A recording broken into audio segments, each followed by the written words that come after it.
नमस्ते। अक्सर ये सवाल मन में आता है कि जब हम 5G पर चलते फिरते हैं, मान लीजिए कार या ट्रेन में, तो वीडियो बिना रुके इतना स्मूथ कैसे चलता है। तो आज हम इसी रहस्य से पर्दा उठाने वाले हैं। देखिए, ये पुरानी टेक्नोलॉजी से बिल्कुल अलग है, क्योंकि अब खेल बड़े बड़े टावरों का नहीं, बल्कि इन अदृश्य और फोकस्ड बीम्स का है। तो आज का हमारा बड़ा सवाल यही है, भाई जब हम घूम रहे होते हैं तो हमारा फोन इन अदृश्य लेजर जैसी बीम्स के बीच लगातार स्विच कैसे करता रहता है, जिससे हमारा कनेक्शन एकदम मजबूत बना रहे। चलिए इस दिलचस्प टेक्नोलॉजी को जरा समझते हैं। तो चलिए शुरू करते हैं। सबसे पहले तो हमें 5G के सबसे बड़े बदलाव को समझना होगा। जरा सोचिए, जैसे हम एक बड़े कमरे की एक ही लाइट से निकलकर कई छोटी छोटी फोकस्ड स्पॉटलाइट्स की दुनिया में जा रहे हों। तो फर्क क्या है? देखिए, 4G में फोन एक बड़े टावर के सिग्नल से दूसरे में जाता था, ठीक वैसे ही जैसे एक बड़े कमरे से दूसरे कमरे में जाना। लेकिन 5G में एक ही टावर के नीचे होते हुए भी हमारा डिवाइस लगातार कई छोटी छोटी स्पॉटलाइट जैसी बीम्स के बीच स्विच करता रहता है, और यही वजह है कि कनेक्शन ज़्यादा सटीक और तेज होता है। अब देखिए, बीम्स की इस नई दुनिया का मतलब था कि सेल की क्वालिटी मापने का तरीका भी बदलना पड़ा। 4G में क्या होता था, पूरे सेल के लिए एक ही सिग्नल स्ट्रेंथ होती थी। लेकिन 5G ये कई सबसे अच्छी बीम्स की ताकत का औसत लेता है, ये देखने के लिए कि कनेक्शन कितना मजबूत है। ये बिल्कुल वैसा ही है जैसे एक व्यक्ति की राय लेने के बजाय एक पूरे समूह से राय लेना। जाहिर है फैसला बेहतर ही होगा। अच्छा, अब देखते हैं कि जब कोई एक ही टावर के आसपास घूमता है, तब क्या होता है। यहीं पर बीम मैनेजमेंट नाम की एक बहुत ही स्मार्ट प्रक्रिया काम आती है। ये पक्का करती है कि डिवाइस हमेशा सबसे अच्छी बीम से ही जुड़ा रहे। ये जो बीम मैनेजमेंट है ना, ये 4 आसान स्टेप्स में काम करता है, जो एक साइकिल की तरह लगातार चलते रहते हैं। पहले डिवाइस एक बीम पकड़ता है, फिर जैसे ही थोड़ी भी मूवमेंट होती है, ये सबसे अच्छी बीम पर स्विच हो जाता है। हाई स्पीड डेटा के लिए ये बीम को और भी ज्यादा फोकस कर देता है, और अगर सिग्नल टूट जाए तो उसे तुरंत वापस भी ले आता है। चलिए इन चारों को जरा करीब से देखते हैं। तो सबसे पहला सवाल, नेटवर्क को ये कैसे पता चलता है कि कोई फोन कौन सी बीम इस्तेमाल कर रहा है? ये बीम कॉरेस्पॉन्डेंस नाम की एक प्रक्रिया से होता है। जब फोन पहली बार कनेक्ट होता है तो वो नेटवर्क को एक सिग्नल भेजकर बताता है कि मैं यहां हूं और इस वाली बीम पर हूं।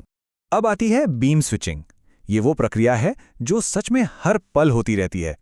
जैसे ही डिवाइस थोड़ा सा भी हिलता है, वो मिलीसेकंड के अंदर सबसे मजबूत सिग्नल वाली बीम पर स्विच कर जाता है, और ये इतनी तेजी से होता है कि वीडियो स्ट्रीमिंग या गेमिंग में कोई रुकावट महसूस ही नहीं होती। इसके बाद आती है बीम रिफाइनमेंट की बारी। एक बार कनेक्शन स्टेबल हो जाने पर सिस्टम एक चौड़ी सर्च बीम से एक बहुत ही पतली और फोकस्ड डेटा बीम पर स्विच कर जाता है। इसको ऐसे समझिए जैसे टॉर्च की चौड़ी रोशनी से लेजर पॉइंटर पर स्विच करना, ताकि मैक्सिमम स्पीड और परफॉर्मेंस मिल सके। ठीक है, एक टावर के नीचे घूमना तो हमने समझ लिया, पर तब क्या होता है जब हम एक टावर के एरिया से निकलकर दूसरे में जाते हैं? इसे कहते हैं इंटर सेल हैंडओवर। 5G ये फैसला करने में बहुत होशियार है कि कब स्विच करना है, और ये इस बात पर निर्भर करता है कि फ़ोन इस्तेमाल हो रहा है या नहीं। जब फ़ोन आइडल मोड में होता है, मतलब जेब में है, तो वो बस ये देखता है कि क्या पास में कोई बेहतर सेल है।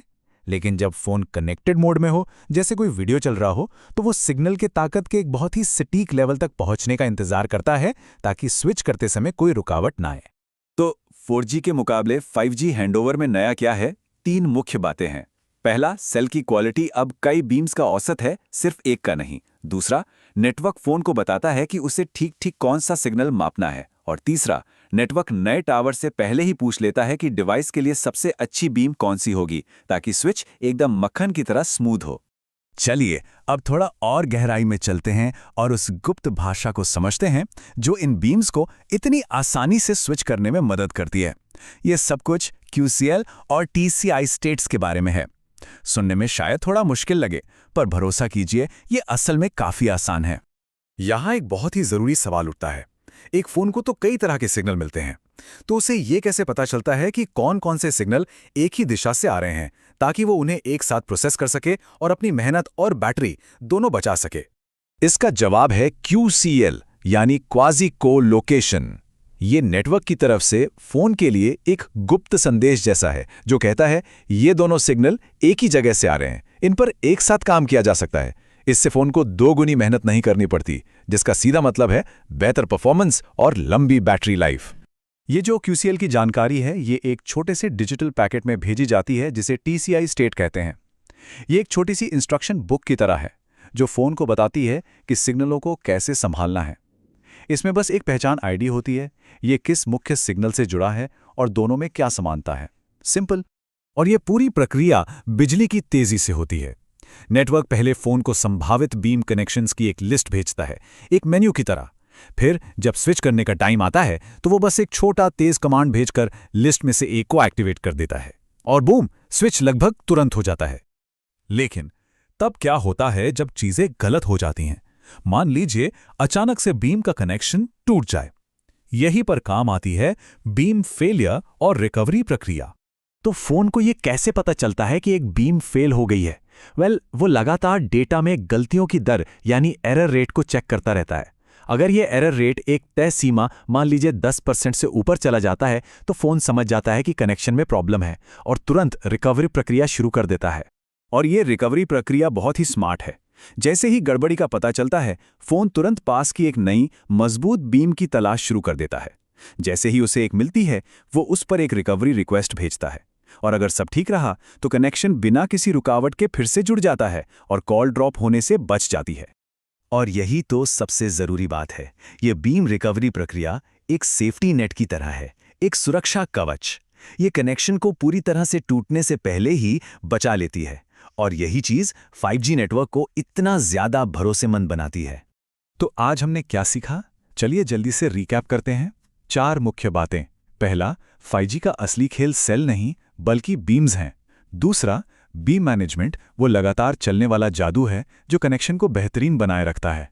तीसरा, QCL और TCI वो गुप्त भाषा है जो इस जादू को मुमकिन बनाती है। और चौथा, बीम फेलियर रिकवरी वो सुरक्षा कवच है जो हमारे कनेक्शन को टूटने से बचाता है।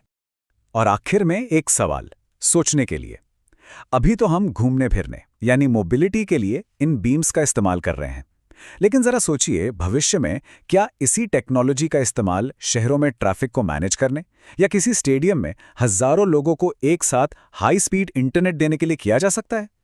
संभावनाएं सच में अनंत हैं। हमारे साथ जुड़ने के लिए शुक्रिया।